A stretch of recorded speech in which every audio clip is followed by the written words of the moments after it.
આગળ વાત કરીએ પાલનપુર અમદાવાદ હાઈવે ઉપર લૂંટ કેસની અંદર પોલીસને સફળતા મળી। પાટણ એલસીબી પેટ્રોલિંગ સમયે શંકાના આધારે 3 શકમંદોને રાઉન્ડ અપ કર્યા અને તપાસ શરૂ કરવામાં આવી। પાટણ પોલીસ સાંજ સત્તાવાર જાહેરાત કરી શકે છે। અમદાવાદના આંગડિયા પેઢીના કર્મચારી હોટેલ ઉપર ચા પીને બસમાં બેઠા હતા ત્યારે તેમનું 29 પેકેટ ભરેલું સોનાના દાગીનાના થેલાની લૂંટ થઈ હતી અને 3 શખ્સો ફરાર થયા હતા। તો દાગીના ભરેલા થેલાની આ રીતે લૂંટ ચલાવવામાં આવી હતી। આ અંગે હવે કાર્યવાહી શરૂ કરવામાં આવી છે। પાલનપુર અમદાવાદ હાઈવે ઉપર લૂંટની આ ઘટના બની હતી। આ ઘટનાની અંદર એલસીબી હવે 3 શખ્સોની ધરપકડ કરી લીધી છે। આંગડિયા પેઢીના કર્મચારીને આ રીતે બસમાંથી લૂંટવામાં આવ્યો હતો।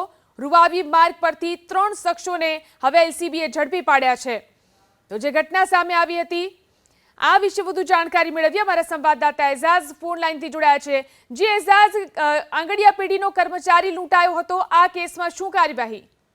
ચોક્કસથી કહી શકાય કે જે પાલનપુર અમદાવાદ હાઈવે છાપી નજીક જે આંગડિયા પેઢીના કર્મચારીને જે લૂંટવાનો મામલો હતો તેને લઈને 3 જિલ્લાની પોલીસ હતી તે એક્ટિવ થઈ હતી। ત્યારે પાટણ, મહેસાણા, બનાસકાંઠાની તમામ પોલીસો અલગ અલગ ટીમો બનાવીને અલગ અલગ જગ્યાએ પેટ્રોલિંગ તપાસણી શરૂ કર્યા હતા। ત્યારે વાત કરવામાં આવે કે પોલીસ દ્વારા પાટણ એલસીબી દ્વારા ટીમો બનાવી છે, અલગ અલગ માર્ગો, અલગ અલગ હાઈવે પર રાત્રિ તેમજ દિવસ દરમિયાન પેટ્રોલિંગના કામ શરૂ કર્યા હતા, સતત તપાસની દોર શરૂ કર્યા હતા। ત્યારે વાત કરીએ કે પાટણના જે રૂવાવી ગામ છે તેનો માર્ગ છે, તે માર્ગ ઉપરથી 3 જેટલા જે યુવકો છે તે બાઇક લઈને પસાર થતા હતા અને પોલીસને શક લાગતા તેની પૂછપરછ કરતા તો તે 3 વ્યક્તિઓ પાસેથી મુદ્દા માલ પકડાયો। ત્યારબાદ એલસીબી પોલીસ એને પાટણ પોલીસ સ્ટેશન લાવ્યા હતા અને તેની પૂછપરછનો દોર શરૂ કર્યો હતો।